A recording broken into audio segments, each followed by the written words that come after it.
Hi everybody, it's Sandy and it's time for the new moon rose reading, and it's the 13th of June 2018, and it feels of a very intense period as we move through the summer. So much going on for so many people, stuff being stirred up, patterns of behaviour and thought forms that are coming up really clearly for us to see and clear. This feels to be one of the most intense periods of time that we have been through of recent times. So many are really feeling the power, the sheer power of this transformational time. So this new moon in Gemini is at 22 degrees Gemini Western. And I know for myself as a Gemini ascendant, and this is but 2 degrees from my actual ascendant in my astrology. My goodness me, this, as a culmination of the journey of this last 6 months, really feels like we are being ramped up to enter this portal of time that takes us round and into the beginning of September. So any of these new and full moons are actually pulse points. They are opportunities for us to work with the energies, to actually see what's coming up for us and start to move into yet another aspect of our own internal mastery, because that's the journey we're here for. And at this time, it really feels to me that there are opportunities to open to a very new way of being. For this time that we've been working in this third dimensional field of energy, it's been a very carbon-based experience, if you like. And we are moving into this place of holding a much more crystalline nature of our very being. So we're getting this intensity, contraction, energy coming up, pains in our bodies, no sleep, loads of sleep.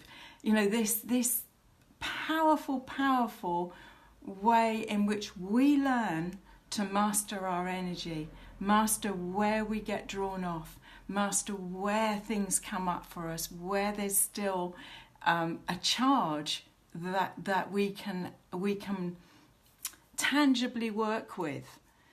So, I've had clients in this last week, 10 days, who are in the intensity of that ride, and it's so uncomfortable.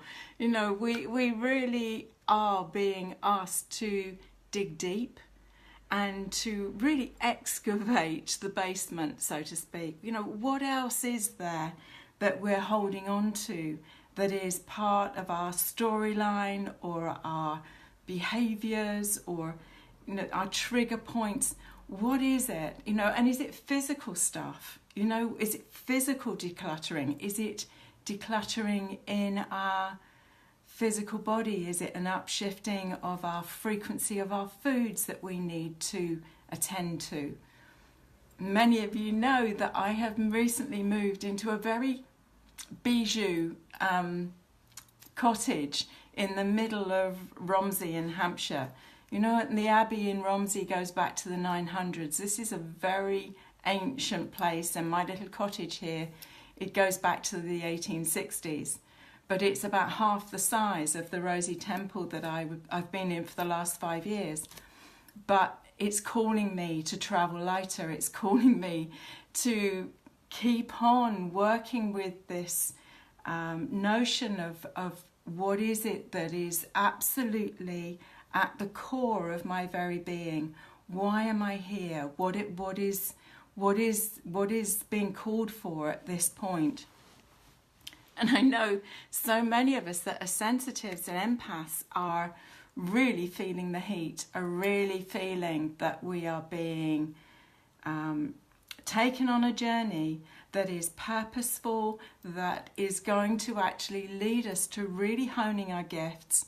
And my sense is that by the time we get through this eclipse season and into the end of August, beginning of September. Hi Erica, hi Renee. I think Rachel's on the call as well. That actually we are going to be in a much different place to where we are now or where we were at the beginning of the year. You know, so many of us have had intense first 6 months of this year that have shaken us to the core, actually. And I use the word shaken, not stirred. You know, it's not about just being stirred. It's actually that a lot of the fundamental foundations of our lives have been really shaken, so that we can develop our roots, actually, in a lot of ways, develop that real sense of rooted connectedness into our earth stars. The earth star, that chakra that is about a meter below our feet, and that holds the coding, the imprint for this incarnation. And that's the energy that really our lower three chakras is really connecting into, so that we totally understand why we're here, and also that we know when we are at home, where we are when we are at home, and where we're being called to on the earth, where that resonates for us. Hi Nikki. So, you know, this is being able to use this precious body as an information system, that we hone it. And hi Anka.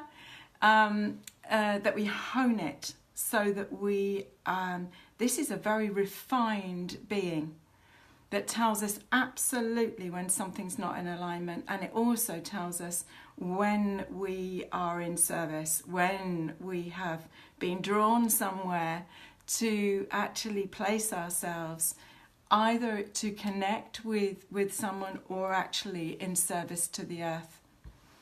Mother Earth is really calling us to be in nature, calling us to be reminded. Hi Sass. Really calling us to be very aware of what's going on around us, and yet have those amazing tools and the presence, the awareness that allows us to come into center, to remember to breathe, to remember to bring back ourselves back into this center. You know, this is where all action needs to come from, this still center. And we are so used to moving from action to action to action to action without coming back to this reference point. So we're having to learn new ways of being, and new ways in which we work with a fifth dimensional field of frequency. Because when, at the moment, many of us are transiting between this fifth dimensional and third dimensional field, because we have this practicality and reality here that is calling us to bring this fifth dimensional field into and embed. The fifth dimensional field of frequency is our portal that allows us to bring even higher codes and aspects of our higher soul self into a field that we can connect with through the heart field. Because so many of us have left aspects of ourselves that are way beyond the fifth dimensional field of frequency, that have been waiting for us to have done the work to bring heaven on earth here and be able to access through that fifth dimensional heart field into these higher codes of light. I think this is a really exciting time, and although it has its challenges in being in this physical body, this is the first time that we will have spiritualized the physical in a long time. Many of us will have memory points going back to the early times of Atlantis, and prior to that too, when these higher keys and codes of light were available on the earth plane. And this is the first time that we have attempted to move ourselves into that alignment to bring these energies in and activate them. And so many are awakening to their awareness of energy, their awareness of there being something more than just this physical body, and something more than what we're seeing playing out in on the world stage. You know, it's fascinating times to be aware and awake and awakening to the subtlety of the body, but also the power of our internal presence. So yes, these are powerful times too of integrating both our light and our shadow, being able to see where there are still threads that we get triggered in, and how we move to that place of mastery, of mastering and shining light on those places that perhaps we've been very resistant to connecting with and owning. This is a place of self-responsibility. I think this is what's been coming up for me. There's been a real sense of boundaries, of really recognizing the power of having good boundaries, and especially as an empath, where so many of us have had very permeable boundaries. It's like not knowing what's mine and what's yours. You know, being able to actually own what's ours, but also recognizing that when things turn up in our lives, they're just a mirror of something that we can really work with. So from that place of boundaries, which is very solar plexus as an energy, we then have to work into this place of trust, this place of really trusting our gut wisdom, trusting and owning what's going on for us. And this brings in a real sense of power. You know, when we own our vulnerabilities, so we become extremely powerful, because we don't say no to life. We go, yes, here I am. Yes, bring it on. I'm ready. So, yeah, these are really interesting times. And I know, we're working through some stuff that's coming up in the physical. I've moved into this house, and I've been on single floor living for 5 years, and I'm now 2 floors vertical in this little cottage. And gosh, I've really noticed it with my knees and my ankles as I've come up and down these stairs, especially loading in and out of the house. And yet when we bring attention to that message that part of the body has to offer us, the wisdom comes and it's released. And I'm finding it fascinating, even for my own journey. You know, what's coming up as rich learnings, rich affirmations, and guidance really in the next part of the journey. So, shall we see what the roses have got for their wisdom to share with us for this new moon? And remember that new moons are, as many of us know, an opportunity. They are an opportunity for looking at something with fresh eyes, and they're an opportunity to be aware that there are pulse points at each point on the journey, and we can work with those for our greatest healing, which is extraordinary. So, are you drawn to rose card 1? to rose card 2 or to rose card 3. And of course there will be one that has a flavour for you, but they come as the 3 together have another message. And so let's see what gets revealed. So if you were drawn to rose card 1, she is rose 10. Now rose 10 is not a rose that comes up very often in our readings, and this rose sits from the original rose set. She sits on the navel chakra. So she is all about our connection with our genetic lineage, the female family line.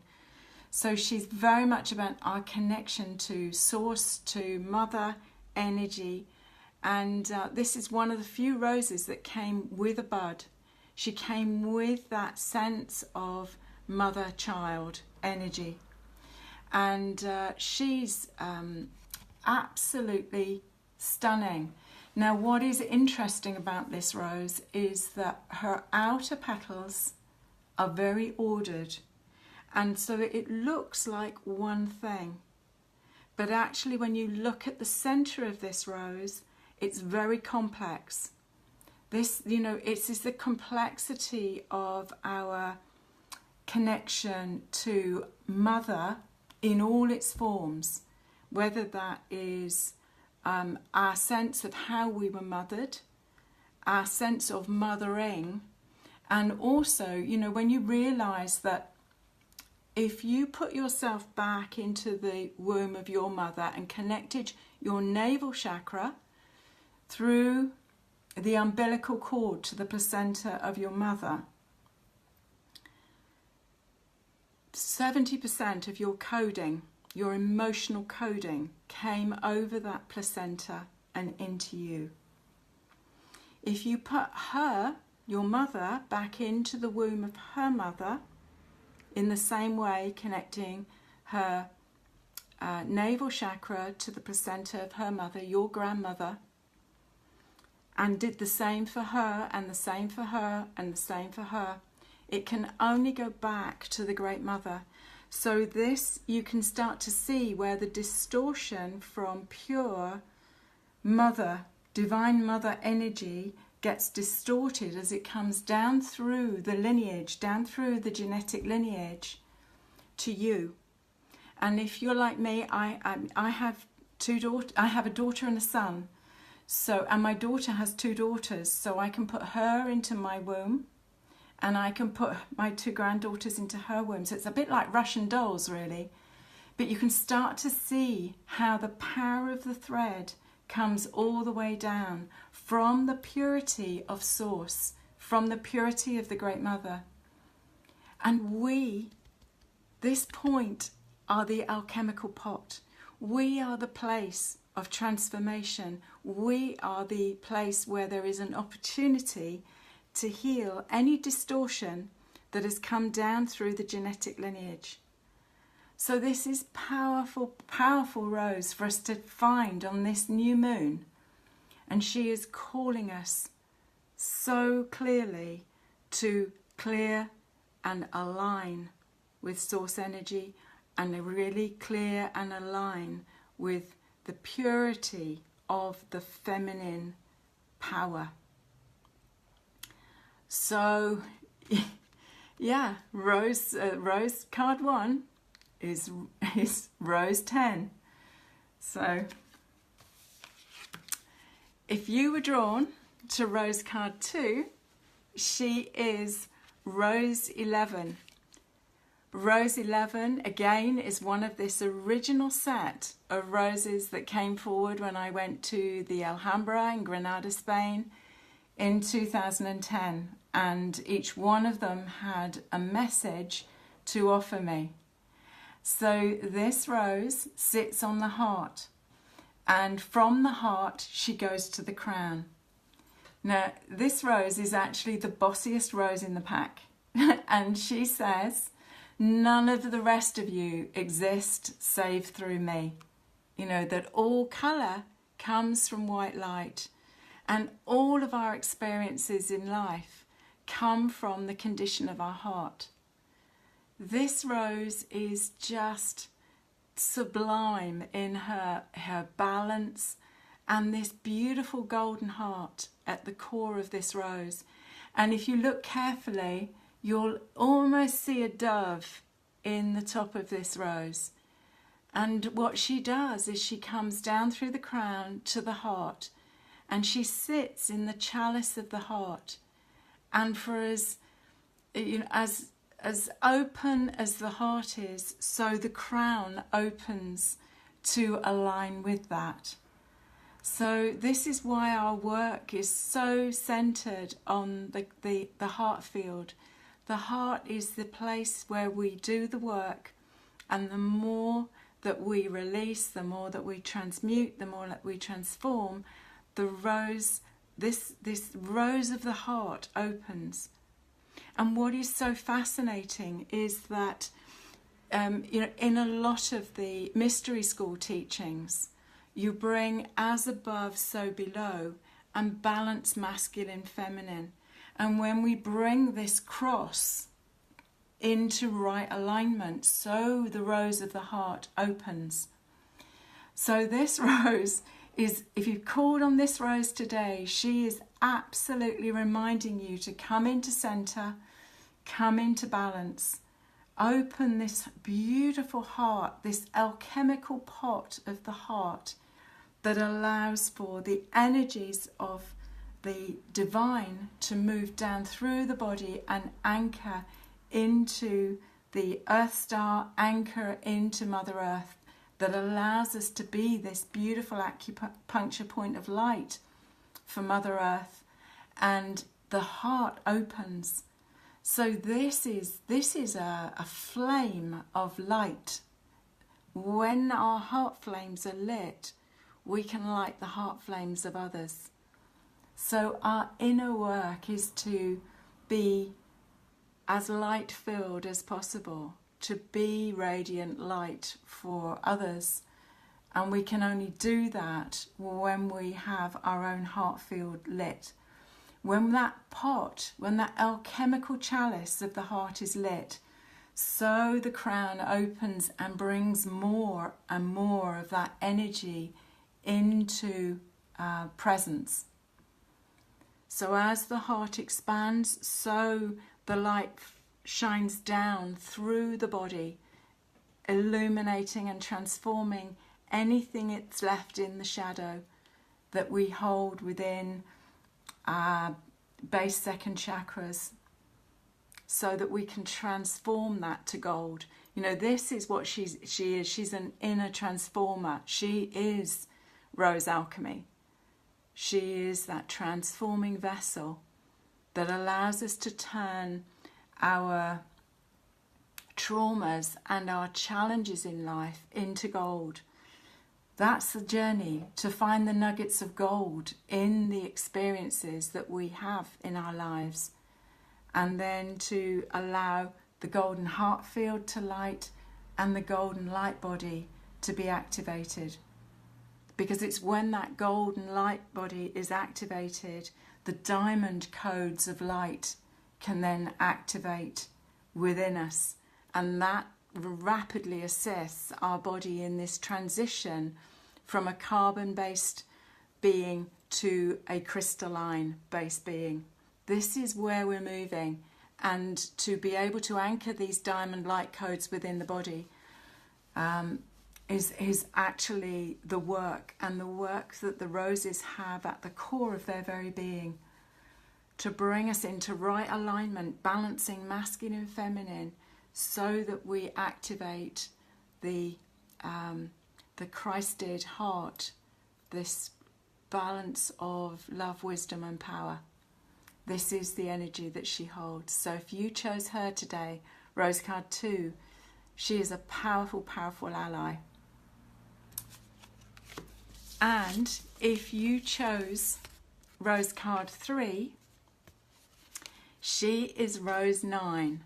Now what's really fascinating with this reading, and I don't think we've ever had this before, is that all 3 of the roses are from the original 11 roses in the Rose Alchemy set. So this is all about us being really in body, to stay in this place of anchoring this light in the body.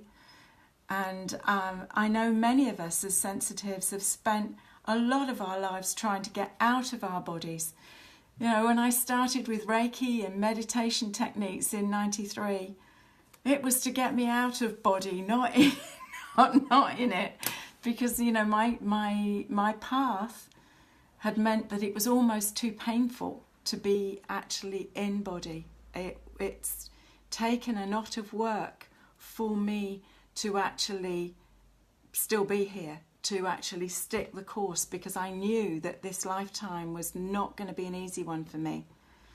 I have faced challenges on every which way to actually stay, and as many of you know, the roses really in this last 8 years have been the clearest and most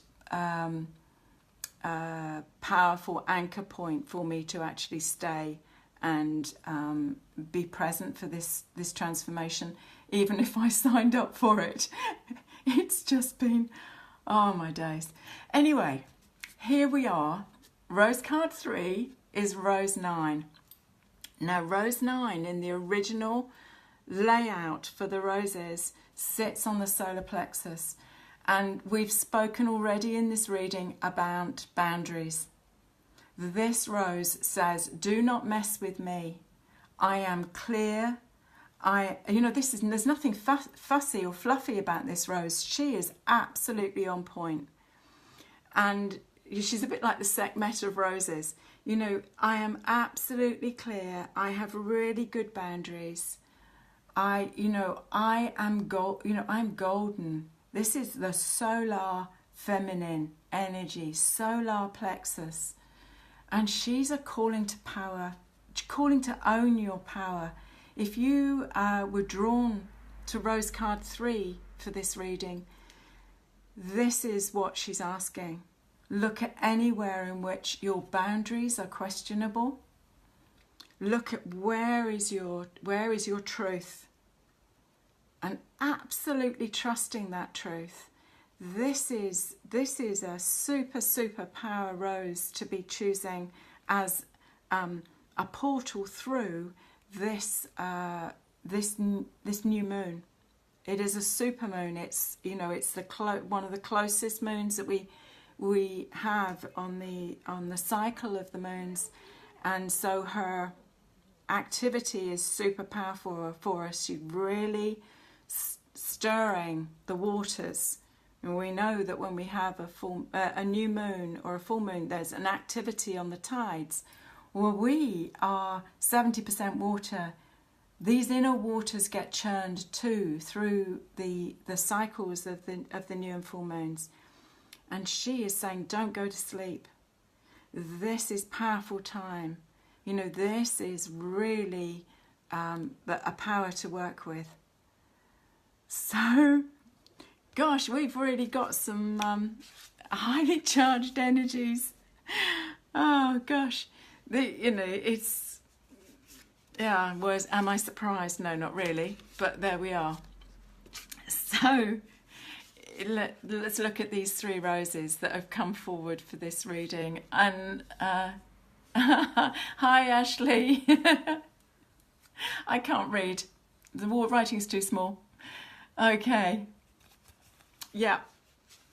This is Ashley's already got. I think you've got Rose 9 as a rose mat.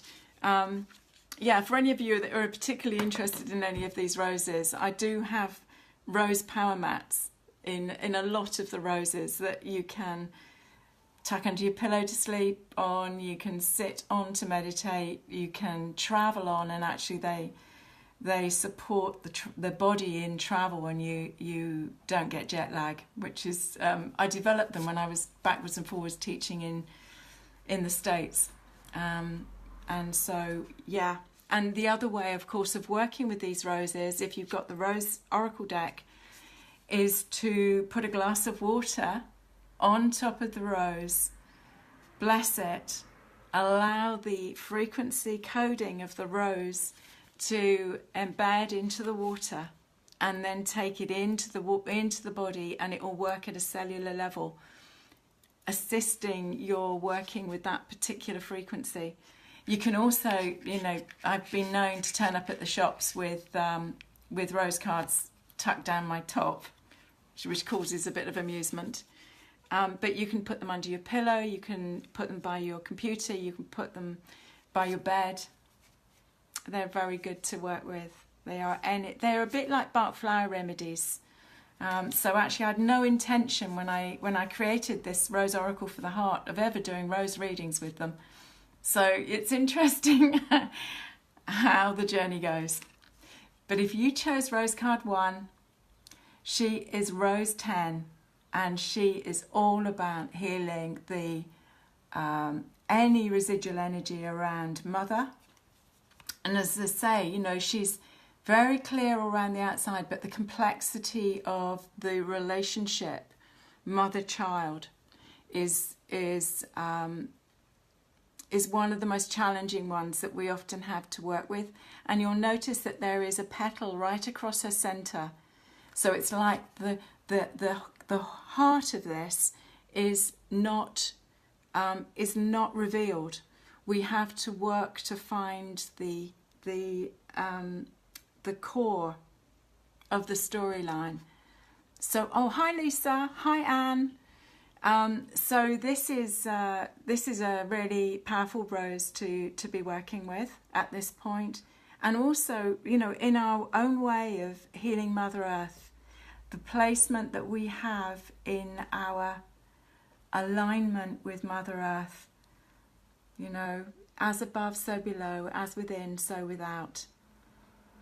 So, and the Rose 2 card, Rose 11, this beautiful rose that calls us into our magnificence, into being the best that we possibly can be, the most radiant that we possibly can be, and to open our hearts, because when we open our hearts to life and we say yes to life and say, bring it on, show me anywhere that I've still got blocks, I've still got places that I need to work with. And when we work with those and we transform them, so more and more of the divine energy and our higher soul self can come in to the heart field and activate us at yet another level. Rose card 3, and she's Rose 9, the solar feminine rose that works on the solar plexus, is all about good boundaries, clear action. The third eye is the place of higher will.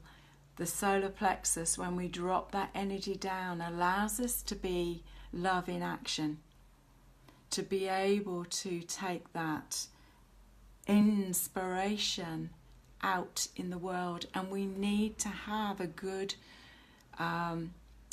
clear place of action on the solar plexus to actually manifest and to take our dreams and what we're being guided to out into the world in its physical reality, to actually physicalize the vision or the dream.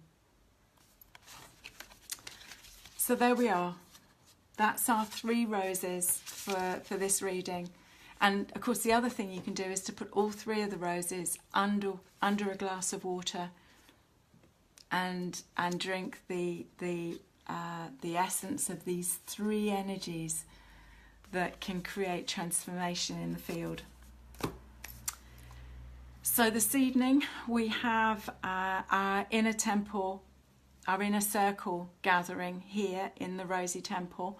I'm going to just turn the camera around so that you can just get a little sense of the Rosy Temple here and the energy of the far end of the room where we've got the grid set, the rose and crystal grid for the gathering this evening.